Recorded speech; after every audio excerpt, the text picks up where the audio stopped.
kitiko tola genye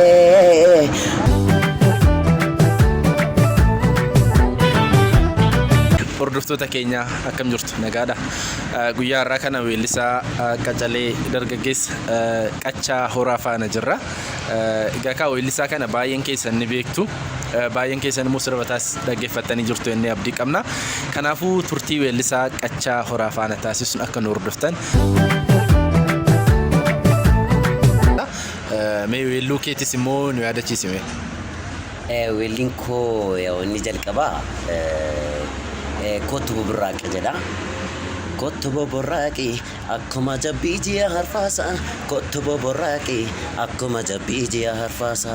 Eekkaaf gullalleetu baarana didee wankee asaasa. Yaada kenna joorsa akkuma bubbeejiya sadaasa.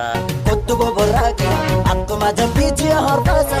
Kottu burraaqe akkuma jabbiijiya harfaasa. Eekkaaf gullalleetu baarana didee wankee asaasa.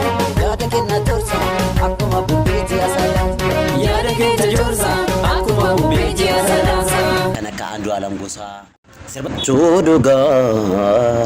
Michuu dhugaa yaala siikoo magaal kalloo ako irkoo dhugaa yaa qaceekoo Yusitaare kalloko kolfuu qaba yaala siikoo Yoonataarte kalloko kolfuu qabna yaala siikoo Fudika nasitaare taakitiiko Sinataare ala siikoo nasitaare Otolaa feelaame jenne gadi teenye Adambaanu taakitiiko tola genye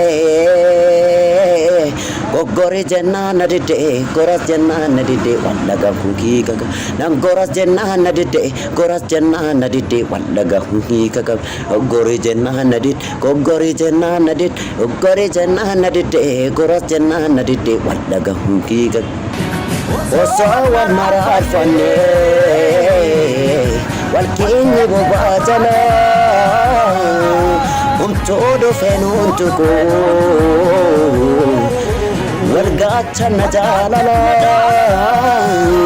Sababa keti sababa koti Jenne walkadu tukaye Jiru fintane